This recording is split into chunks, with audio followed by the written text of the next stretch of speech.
हर वर्ष की भांति इस वर्ष भी हमारे संस्थान में 1 मार्च को महाशिवरात्रि के शुभ अवसर पर महारुद्राभिषेक का आयोजन किया जा रहा है।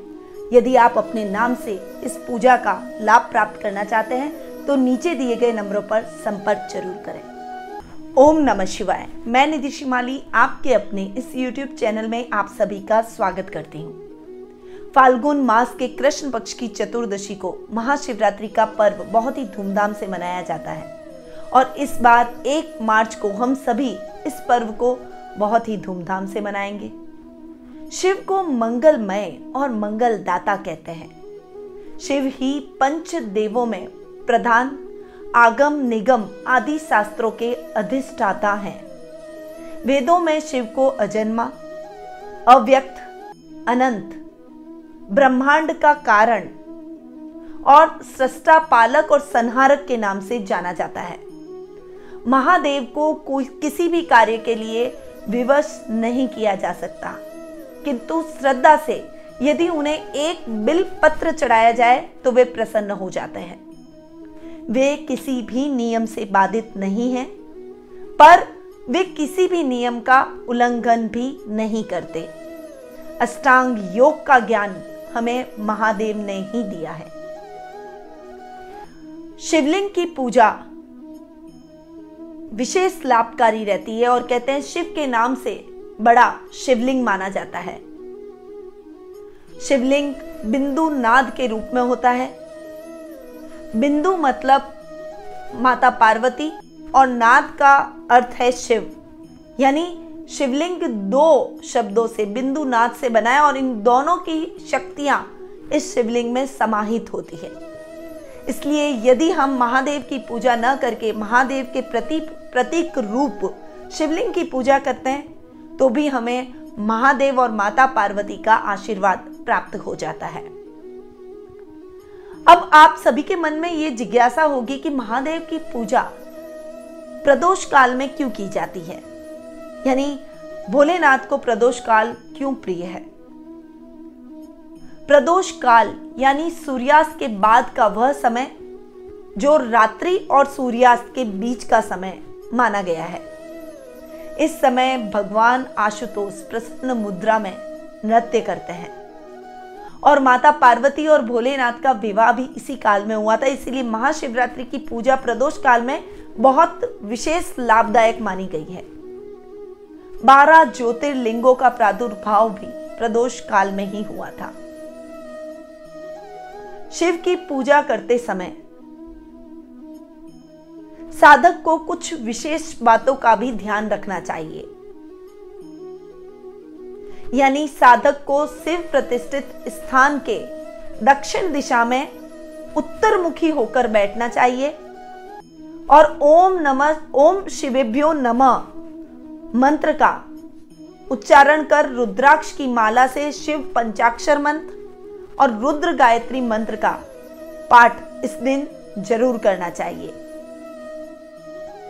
अब शिवरात्रि पर कुछ ध्यान देने योग्य बातें भी हैं जिनका आपको विशेष रूप से ध्यान रखना है, यानी कौन सी चीजें भगवान भोले शंकर पर नहीं चढ़ानी चाहिए और कौन सी चढ़ानी चाहिए उसके बारे में बताऊंगी। भगवान भोले शंकर को तुलसी पत्र कभी भी अर्पित नहीं करने चाहिए। शिव पर तुलसी चढ़ाना वर्जित माना जाता है। महाशिवरात्रि के दिन और शिव के सभी दिनों में शिव की पूजा के समय आपको इस बात का ध्यान रखना है कि पैकेट वाले दूध का प्रयोग न करें। साथ ही ठंडा और शीतल दूध ही भोले शंकर पर चढ़ाया जाता है। भगवान शिव की पूजा में भूलकर भी चंपा या केतकी के फूलों का प्रयोग नहीं करना चाहिए। इस दिन और भगवान भोले शंकर की प्रत्येक पूजा में इस बात का ध्यान रखें कि शिवलिंग पर खंडित चावल न चढ़ाएं। बेलपत्र चढ़ाते समय इस बात का ध्यान रखें कि बेलपत्र कटे फटे न हो। शिवलिंग पर कुमकुम का तिलक नहीं लगाया जाता, वो निषेध है। हालांकि माता पार्वती और गणेश जी की मूर्ति पर कुमकुम का टीका लगाया जा सकता है, परंतु अपवाद स्वरूप महाशिवरात्रि पर शिवजी को कुमकुम का तिलक लगाया जा सकता है। वैसे शिवजी को चंदन का तिलक लगाना उपयुक्त माना गया है और इससे भोले शंकर प्रसन्न होते हैं। तो ये वो चीजें हैं जिनको आपको ध्यान में रखना है कि इन चीजों का उपयोग आपको भोले शंकर की पूजा में नहीं करना है। अब जान लेते हैं कि पूजा में किन वस्तुओं को, किन चीजों को शामिल करें। बेलपत्र। बेलपत्र भगवान भोले शंकर को बहुत प्रिय है। 3 पत्तियों का बेलपत्र भगवान भोले शंकर को अर्पित किया जाता है। शास्त्रों में 3 पत्तियों को त्रिनेत्र और त्रिदेव की संज्ञा दी गई है। बेलपत्र चढ़ाने से महादेव अत्यंत प्रसन्न होते हैं, परंतु ध्यान रहे कि पत्तियां 3 होनी ही चाहिए। अगर 4 या 5 एकदम संयुक्त पत्तियां मिल जाए तो कोई बात नहीं, परंतु खंडित बेलपत्र कभी भी भोले शंकर को नहीं चढ़ाया जाता। पीपल। क्या आपको पता है कि महादेव पीपल के पत्तों से भी अति प्रसन्न होते हैं? अगर किसी कारणवश आपको बेलपत्र न मिल पाए तो महादेव को पीपल के पत्ते आप अर्पित कर सकते हैं। भांग।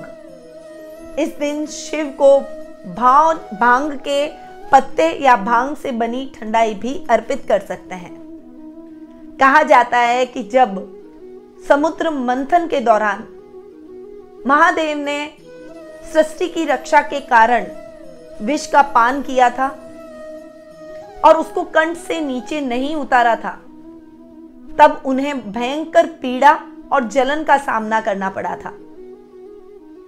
तब उनकी जलन को शांत करने के लिए भांग के पत्तों का उपयोग किया गया था। चूंकि भांग एक औषधि के रूप में प्रयोग में लाई जाती है और बड़े से बड़े विष को काटने की क्षमता भांग में होती है, इसीलिए भोले शंकर को भांग अति प्रिय है। धतूरा। महादेव को धतूरा चढ़ाने से भी वे अत्यंत प्रसन्न होते हैं। कहा जाता है कि धतूरा अर्पित करने से महादेव अपने भक्त के हर कष्ट को दूर कर देते हैं। धतूरे में भी औषधीय गुण है और विष की जलन को शांत करने के लिए भांग के पत्तों के साथ साथ धतूरे का भी इस्तेमाल किया गया था। तब से प्रभु को धतूरे अत्यंत प्रिय हैं।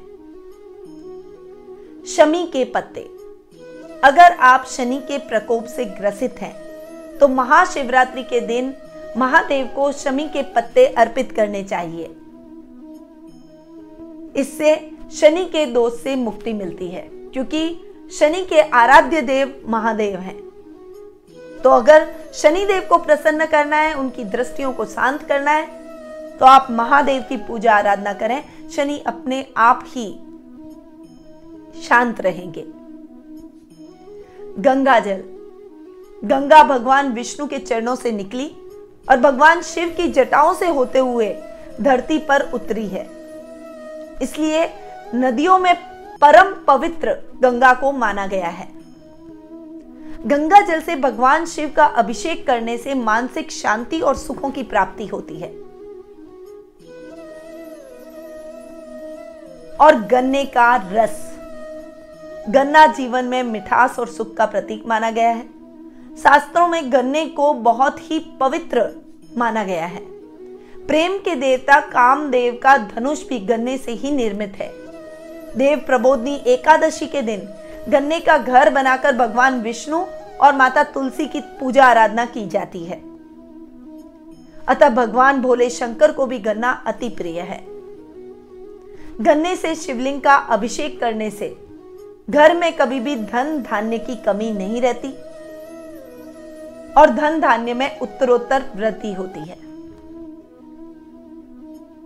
तो ये है कुछ विशेष चीजें जो भगवान शिव की पूजा में जरूर सम्मिलित होनी चाहिए।